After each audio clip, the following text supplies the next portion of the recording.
This is the Fashionable Citizen, a voter's guide.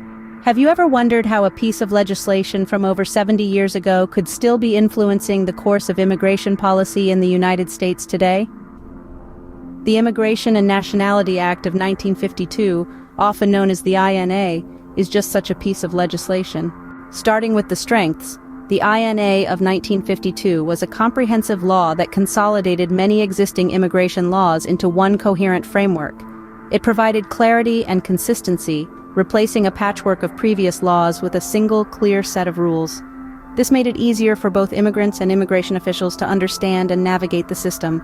However, the INA of 1952 was not without its weaknesses. The law was widely criticized for its discriminatory elements, particularly the national origins quota system that favored immigrants from Northern and Western Europe over those from other parts of the world. This system was seen as reinforcing racist and xenophobic attitudes and led to significant disparities in who was able to immigrate to the United States.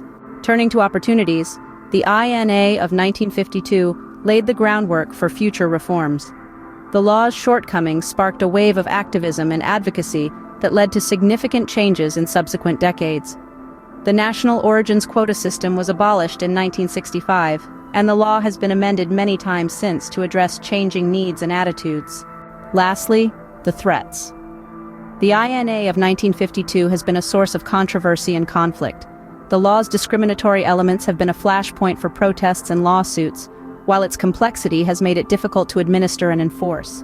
Moreover, the law's focus on exclusion and restriction rather than inclusion and integration has contributed to ongoing debates about the role of immigration in American society. To summarize, the INA of 1952 was a landmark law that reshaped American immigration policy.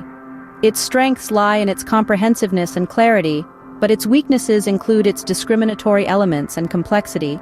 The law's opportunities include its potential for reform and improvement, while its threats include its potential for controversy and conflict. The INA of 1952 is a reminder of how legislation can have far-reaching impacts, shaping not just policy but also attitudes and debates. As we continue to grapple with the challenges and opportunities of immigration, it's worth reflecting on the lessons of the past.